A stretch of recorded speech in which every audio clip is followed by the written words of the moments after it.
வணக்கம்ங்க. நம்ம காப்பியாஸ் village kitchen சேனலில் மற்றும் ஒரு ஆரோக்கியமான பொடி ரெசிபி, நலன் காக்கும் அற்புத பொடி. அது என்ன, இந்த பொடி மட்டும் நலன் காக்குமா அப்படின்னு கேட்டிங்கன்னா, இன்றைக்கி சர்க்கரை வந்துட்டாலே எல்லா நோயும் நமக்கு வந்துடுது அப்படின்னு நினைக்கிறோம். அந்த சர்க்கரை வரவிடாமல் காக்கும் அப்படின்னா இது நலன் காக்கும் பொடி தான். கண்டிப்பாக தினசரி ஒரு அரை ஸ்பூன் விகிதம் மோரில் இல்லைன்னா பச்சை தண்ணியில் கலந்து நாம் குடிக்கலாம். கண்டிப்பாக சர்க்கரை இருக்கிறவங்களுக்கும் இது அருமருந்து. பார்டரில் சுகர் இருந்தாலும் சரி, சர்க்கரை இனி வரக்கூடாதுன்னு நினைக்கிறவங்களும் சரி இதை எடுத்துக்கலாம். சர்க்கரை இருக்கிறவங்களுக்கு மட்டும் இல்லைங்க, அயன் டெஃபிஷியன்சி, இது போல் பல விஷயங்கள் இருக்குது. நான் முழுசாக உள்ளே சொல்கிறேன். மேலும் நம்ம காப்பியாஸ் வில்லேஜ் கிச்சன் மூலமாக நம்ம வீடியோ பார்த்து இது போல் ஆரோக்கியமான பொடி ரெசிபிகளை செய்ய முடியாத முதியோர்களுக்கு, சீனியர் சிட்டிசனுக்கு நாம் இது போல் சில இட்லி பொடி வகைகள், சூப் மிக்ஸ் பொடி, அதாவது பிரண்டை, நெல்லிக்காய், சுண்டைக்காய், முருங்கைக்கீரை, ஆவாரம் பூ, இது போல் வைத்து செய்து கொடுத்துக்கிட்டு இருக்கிறோம். அதே மாதிரி சிறுதானியங்களை சேர்த்து ஹெல்த் மிக்ஸ் தேவைப்படுறவங்க இந்த வாட்ஸ்அப் எண்ணுக்கு மெசேஜ் பண்ணலாம். Hello viewers, welcome to காப்பியாஸ் village kitchen. சுண்டைக்காய் அளவு பார்த்துடலாம். நான் இப்போ எடுத்துருக்கிறது மோர் வத்தல், அதாவது தயிரில் பிசைஞ்சு சுண்டைக்காய் நம்ம வத்தல் போடுவோம் இல்லையா, அந்த மாதிரி வத்தல். கண்டிப்பாக இது போல் நீங்கள் பொடி செய்கிறீங்க அப்படின்னா கடையில் வாங்குகிற சுண்டைக்காய் வத்தல் பயன்படுத்தாதீங்க. அதில் உப்பு அதிகமாக இருக்கும். கண்டிப்பாக வீட்டில் போட்ட வத்தலாக இருந்தால் மட்டும் பயன்படுத்துங்க. இல்லைன்னா வீட்டில் வத்தல் போட்டு விற்கிறவங்கள்ட்ட வாங்கினீங்கன்னா அதை வச்சு பயன்படுத்துங்க. உப்பு இருக்கக்கூடாது இந்த சுண்டைக்காயில், அதாவது லைட்டாக தான் இருக்கணும். இந்த சுண்டைக்காய் கசப்பு சுண்டைக்காய்ங்க இங்கே மதுரை பக்கத்தில் அதிகமாக கிடைக்கும். இது கறி சுண்டைக்காய் கிடையாது. அதில் ஒரு 100 கிராம் எடுத்துக்கிறேன். அதுலேயே மோர் சேர்க்காமல் வெறுமனே அலசி இடித்து காய வச்சேன் அந்த சுண்டைக்காய் ஒரு 100 கிராம் எடுத்துக்கிறேன். நீங்கள் மோர் சுண்டைக்காயாக இருந்தாலும் சரி, இல்லை உங்கள்கிட்ட சுண்டைக்காய் இருக்குது அதில் மோர்லாம் எனக்கு சேர்க்க தெரியாதுன்னா சும்மா அலசிட்டு பச்சையாக இடித்து காய வச்சுருங்க. அந்த சுண்டைக்காயை பயன்படுத்தி இந்த சுண்டைக்காய் பொடி தாராளமாக செய்யலாம். நான் இப்போ மோர் சுண்டைக்காயில் 100 கிராம், இந்த வெறுமனே காய வச்ச சுண்டைக்காயில் 100 கிராம் எடுத்துருக்கிறேன். நம்மக்கிட்ட இந்த கசப்பு சுண்டைக்காய் பொடி வேணும்னு கேட்குறவங்களுக்காக நான் இந்த சுண்டைக்காய் பயன்படுத்தி இருக்கிறேன். இல்லைன்னா சாதாரணமாக பால் சுண்டைக்காய் வத்தலில் இது செய்கிறது இன்னுமே நல்லது. 2 சுண்டைக்காயிலுமே மருத்துவ குணம் ஒன்று தாங்க, கசப்பு தன்மை தான் மாறுபடும். அதனால் நீங்கள் எதனாலும் எடுத்து பயன்படுத்தலாம் தாராளமாக. மொத்தமாக 200 கிராம் எடுத்துருக்குறோம். இந்த வீடியோ பார்த்து செய்கிறவங்க 200 கிராம் சுண்டை வத்தல்லாம் எடுக்க வேண்டாங்க. 50 கிராம் சுண்டை வத்தல் எடுத்து நீங்கள் செய்தால் போதும். அதற்கான அளவையும் நான் சொல்லித்தரேன். இப்போ ஒரு வானொலி சூடு பண்ணிவிடுங்க. 1 ஸ்பூன் நெய் சேர்த்துக்கோங்க. நெய் இல்லைன்னா நல்லெண்ணெய் 1 ஸ்பூன் சேர்த்துக்கோங்க. முதல்ல இந்த மோரில் காய வச்சு இந்த சுண்டை வத்தல் சேர்த்துறேன். அது கொஞ்சம் நமுத்த மாதிரி இருக்கும் இந்த சீசனுக்கு. அதனால் அதை ஃபஸ்ட்டு சேர்த்து 1 நிமிஷம் போல் அப்படியே வறுத்துடுறேன். அதுக்கப்புறமா நாம் சும்மா காய வச்சுருக்கிறோம்ல, அது நல்லா மொறுமொறுனே இருக்கும்.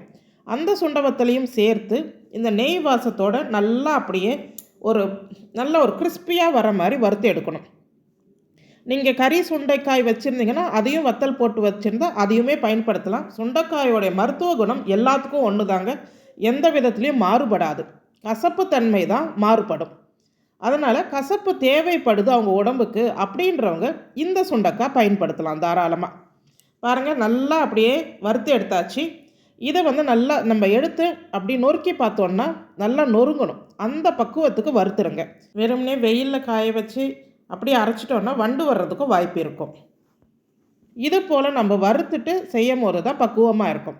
இப்போ இதை எடுத்து ஒரு தட்டில் கொட்டி ஆற விட்டுருங்க. நான் பாருங்கள், கருவேப்பிலை நல்லா அப்படியே காம்போடு எடுத்து அலசி உருவி அப்படியே நல்லா உணர போட்டுட்டேன். 2 நாள் 3 நாள் அப்படியே நல்லா மொறுன்னு காஞ்சிருச்சு. அதோட நிறம் பாருங்கள் ஏதாவது மாறி இருக்குதான்னு.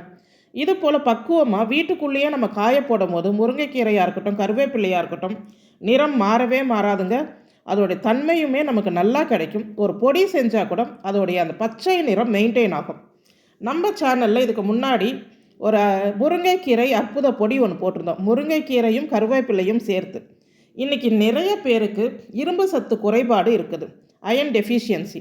நம்ம உடலுக்கு புரதம் எவ்வளவு தூரம் தேவைப்படுதோ அதிகமாக, அதுபோல் நம்மளுடைய தலைமுடிக்கு அயன் தேவைப்படுது, இரும்பு சத்து தேவைப்படுது. அதனால தான் இன்றைக்கி நிறைய பிள்ளைங்களுக்கு இளநரை, சீக்கிரமாக வழுக்கை விழுறது, முடி கொட்டுறது, இது எல்லாமே வருது. நம்ம யூஸ் பண்ணுற சோப்பு, ஷாம்பு அதெல்லாம் செகண்டரிங்க, உணவு மூலமாக தான் அதிகமாக நடக்குது. அவங்களுக்கு இது போல் முருங்கைக்கீரை, கருவேப்பிலை அதிகமாக கொடுங்க. சுண்டைக்காயும் அடிக்கடி சேர்த்துக்கோங்க. இந்த மாதிரி தலைமுடி பிரச்சனையும் இருக்காது. நான் கருவேப்பிலை ஒரு 75 கிராம் எடுத்துருக்கிறேன். அதாவது 3 பவுல் ஃபுல்லாக எடுத்துக்கிட்டேன். ஏற்கனவே காஞ்சது தான், இருந்தாலும் நல்லா சூடு பண்ணி இந்த மாதிரி நொறுங்கணும். அந்த பக்குவம் வரைக்கும் நான் வறுத்து எடுத்துக்கிறேன். பாருங்கள், இந்த மாதிரி நீங்கள் 50 கிராம் எடுக்கிறீங்க சுண்டைக்காய்னா ஒரு 20 கிராம் கருவேப்பிலை சேர்த்துக்கோங்க. கருவேப்பிலை கூடுதலாக குறைச்சலாக சேர்க்கறதுல எந்த ஒரு தவறும் கிடையாது, கூடுதலாகவே சேர்க்கலாம். இப்போ அதே வானிலையில் ஒரு 100 கிராம் அளவுக்கு கருப்பு உளுந்து, அரை கப்புன்னு வச்சுக்கோங்க. ஒரு கப் மெஷர்மெண்ட்னா அரை கப்பு கருப்பு உளுந்து. எந்த ஒரு பொடியிலும் இது போல் இந்த கருப்பு உளுந்து சேர்க்கறது மிகச்சிறந்தது. அதனால் நான் கருப்பு உளுந்து சேர்த்து தான் பொடி செய்கிறேன். இது கூட ஒரு 4 ஸ்பூன் அளவுக்கு தனியா, மல்லி விதை, அதாவது 50 கிராம் சுண்டைக்காய் வத்தல் எடுத்திங்கன்னா 1 ஸ்பூன் மல்லி விதை, 1 ஸ்பூன் சீரகம், 1 ஸ்பூன் மிளகு. அதே மாதிரி நீங்கள் இந்த உளுந்து வந்து ஒரு 2 ஸ்பூன் 3 ஸ்பூன் அப்படி சேர்த்துக்கலாம். அவ்வளோதான் வித்தியாசம். நான் இப்போ 200 கிராம் எடுத்துருக்கிறதுனால 4 ஸ்பூன் தனியா, 4 ஸ்பூன் சீரகம், 4 ஸ்பூன் அளவுக்கு மிளகு சேர்த்துருக்கிறேன்.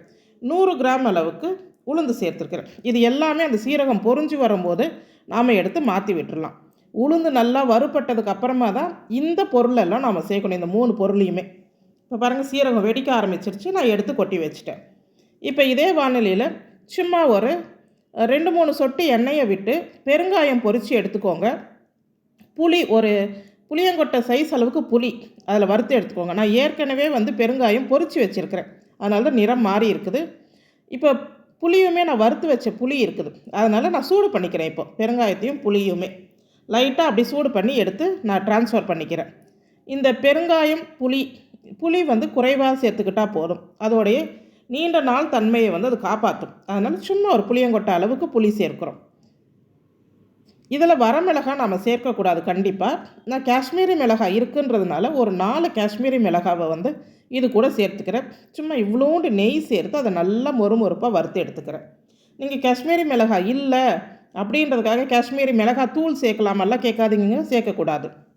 வரமிளகாய் சேர்க்கலாம்னா சேர்க்கக்கூடாது. நமக்கு மிளகுல இருக்கிற காரமே போதும். காஷ்மீரி மிளகாவும் நம்மளோட இருதயத்துக்கு நல்லது, அதனால் நான் அது ஒரு 4 சேர்த்துக்கிட்டேன். கடைசியாக ஸ்டவ் ஆஃப் பண்ணிவிட்டு அதே வானொலி சூட்டில் நான் பிளாக் சால்ட் சேர்க்குறேன். அதாவது இந்த பிளாக் சால்ட்டு தான் சேர்க்கணுமா அப்படியெல்லாம் கிடையாது, உங்கள்கிட்ட இருந்ததுன்னா சேர்த்துக்கோங்க. இந்த மாதிரி பொடிக்கு வெறுமனே எடுக்கிறதுக்கு பிளாக் சால்ட்டு சிறந்தது.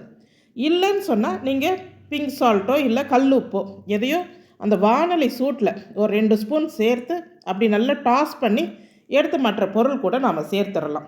அவ்வளவுதாங்க, எல்லாமே நாம் வறுத்து எடுத்தாச்சு. இதை எப்படி பொடி பண்ணி எப்படி நாம் இதை சாப்பிடணும், யாரெல்லாம் சாப்பிடலாம் அதையும் சொல்லிடுறேன். நல்லா ஆற விட்டுடுங்க, ஆறின பிறகு தான் அரைக்கணும். கருவேப்பிலையை நல்லா நொறுக்கி விட்டு எல்லாத்தையும் சேர்த்து ஆற விட்டுடலாம். இதை மிக்ஸி ஜாரில் சேர்த்து எவ்வளோக்கு எவ்வளோ உங்களால் நைஸாக அரைக்க முடியுதோ அவ்வளோக்கு அவ்வளோ நைஸாக அரைச்சிடுங்க. இது ஜலிக்கணும்லாம் அவசியம் கிடையாது, எல்லாமே நாம் அப்படியே சாப்பிடக்கூடிய பொருள் தான். அந்த அளவுக்கு நைஸாக அரைச்சி எடுத்து காற்று புகாத சுத்தமான கண்ணாடி பாட்டில்கள் இருந்துச்சுன்னா நீங்கள் அதில் கொட்டி ஸ்டோர் பண்ணிக்கலாம். நீங்கள் வெளியவே வச்சு பயன்படுத்தினாலும் ஒரு 2 மாதம் வரைக்கும் தாராளமாக வச்சு பயன்படுத்தலாம். மேலும் நீங்கள் ஒரு 6 மாதத்துக்கு இதை ரெடி பண்ணி வச்சுக்கிறீங்க அப்படின்னா மொத்த பொடியுமே ரெஃப்ரிஜிரேட்டரில் வச்சுட்டு ஒரு 20 நாளைக்கு தேவைப்படுற பொடியை மட்டும் வெளியில் எடுத்து வச்சுக்கோங்க. அந்த மாதிரி பயன்படுத்தினா அதோடய ஃப்ரெஷ்னஸ் குறையாமலேயே இருக்கும். இப்போ நாம் எடுத்த அளவுகளுக்கு எவ்வளோ பொடி வந்திருக்குன்னு பார்க்கலாம். நாம் எவ்வளோ பொருள் எடுத்தோமோ அந்த பொருளுடைய அளவு நமக்கு பொடி கிடைக்கும். 423 கிராம் வந்திருக்குதுங்க, 423 கிராம்ஸ். நாம் எடுத்த பொருள் அவ்வளோதான் இருந்திருக்கும், அதே அளவு தான் பொடி. அதனால் எவ்வளோ பொடி அரைக்கணுன்றவங்களுக்காக இந்த அளவுகளை சொல்கிறேன் நான். சர்க்கரை பார்டரில் இருக்குதுன்றவங்க, சர்க்கரை வரக்கூடாதுன்னு நினைக்கிறவங்க, சர்க்கரை இருக்கிறவங்க, குறிப்பாக ஒரு 35 வயதுக்கு மேலே இருக்கிறவங்க தாராளமாக இந்த பொடியை தினசரி எடுத்துக்கலாங்க. காலையில் வெறும் வயிற்றில் ஒரு 200 ml மோர் பட்டர் மில்க், இல்லைன்னா 200 ml பிளெயின் வாட்டர் தண்ணியில் கூட கலந்து இதை குடிச்சிக்கலாம். அரை ஸ்பூன் பொடி தாங்க வேணும். நீங்கள் 1 ஸ்பூன் சேர்க்குறதெல்லாம் தேவையில்லை, அரை ஸ்பூன் பொடி போதும். இந்த பொடி கசப்புத்தன்மை இருக்கும், நாம் அப்படியே ஒரு சுண்டைக்காய் பயன்படுத்தி இருக்கிறோம். மேலும் இது இருதய பாதுகாப்பை கொடுக்கும். அந்த வயிற்று பிரச்சனைக்கு சுண்டைக்காய் சிறந்தது. அயர்ன் டெஃபிஷியன்சி, அதாவது அனிமிக்காக இருக்கிறவங்களுக்கும் நல்லது. நம்ம லிவர் கிட்னியில் இருக்கிற கழிவுகளை நீக்கக்கூடிய ஒரு டீடாக்சிஃபையிங் ஏஜெண்ட்டாக இது செயல்படும். அந்த அளவுக்கு அற்புத சக்திகள் இந்த பொடியில் இருக்குது. அதனால தான் இதை நாம் ஒரு அற்புத பொடின்னு சொல்கிறோம். நோய் வராமல் காக்க இது போல் ஏதாவது ஒரு பொடியை நாம் எடுத்துக்கொள்ள தான் வேணும். செய்து பாருங்கள், செய்து சாப்பிட்டு எப்படி இருக்குன்னு கமெண்ட்டும் பண்ணுங்கள். உங்களுக்கு இந்த சுண்டைக்காய் பொடி பிடிச்சிருந்துன்னா நம்ம காப்பியாஸ் வில்லேஜ் கிச்சன் சேனலுக்கு ஒரு லைக் பண்ணுங்கள், முடிஞ்சால் ஒரு ஹைப் பாயிண்ட் கொடுங்க. நன்றி.